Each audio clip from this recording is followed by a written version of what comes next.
we're going to put in a teacher's name and some kind of information about a teacher.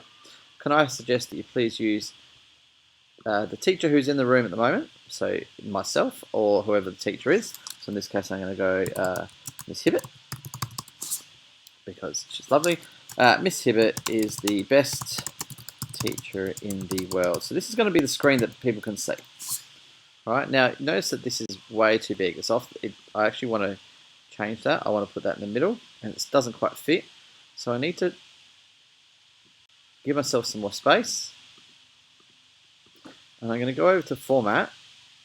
You see it's got all the information there. And I'm going to go down here to Lines and go, I want an extra line here. Okay. And then when I move this in, it will shrink it up. Shrink it down. So I'm going to go, Miss Hibbert is the best teacher in the world. I'd like you to put some more information here. Spruce it up, make it look like it's a proper app. What we're going to do is we're going to hide some stuff in the background though. Right? So the first thing we need to do is bring up a view controller. Alright, so view controller is like an extra page. Alright, on here we're going to put in some notes.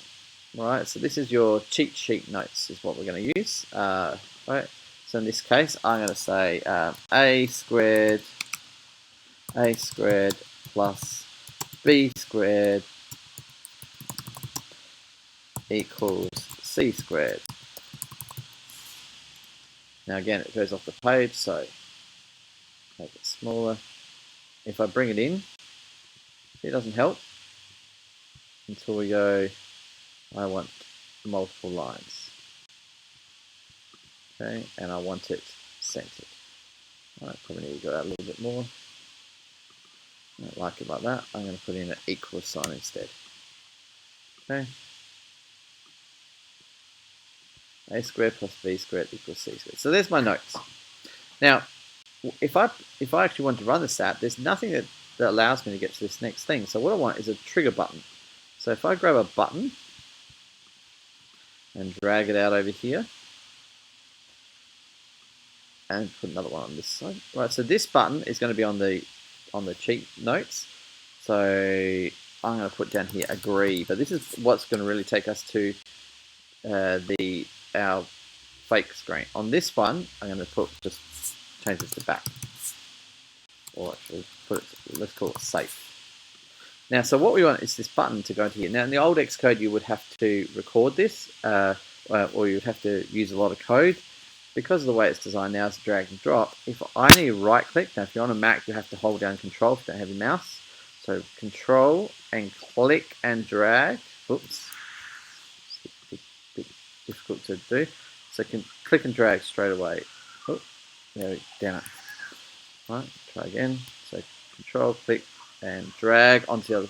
So basically, this is saying when I click the button, take it to the other screen, and now I let go of the button, let go of the control, and I want to select modal. So in other words, when something happens, it goes there. And I'm going to do the same, going from safe back the other way. Okay, modal.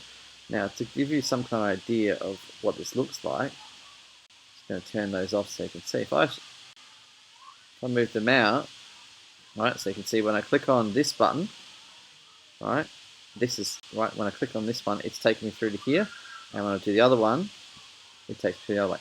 Now these things here have different features, right? At the moment, I'm going to turn off the animate. I don't want the animate because animate will be like one of these. So animate will be a scroll or a dissolve or something. So I want to do that. Now let's have a go. So up the top, you've actually got play. So this will play the app. So if I click play, it's going to compile it. It will come up. A pop-up will probably come up and say, "Do you want to run Xcode?" You need to check to see if this will run on your screen. You would need to put in your password. And if I look in the background, I've got my iPhone app.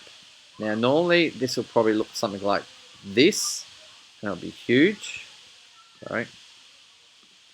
All right, it'll come up looking something huge like this, and you go, "Oh my God, this is ridiculous." Go to scale and go 50% because the phone is such good quality. It comes up. Now, I was in cheat sheet. So here we go. Miss Hibbert is the best teacher in the world. If I click on agree, I get to my secret notes. I click save. But unless someone realizes that that button's there, and you can change this button to look like a picture or whatever.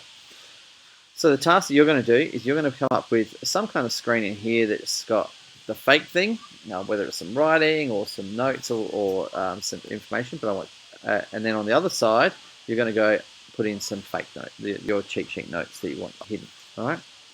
Now this is the very first program to give it a go. Later on, we're going to do the same thing with Choose Your Own Adventures and Impossible Button games. But this is just to get started.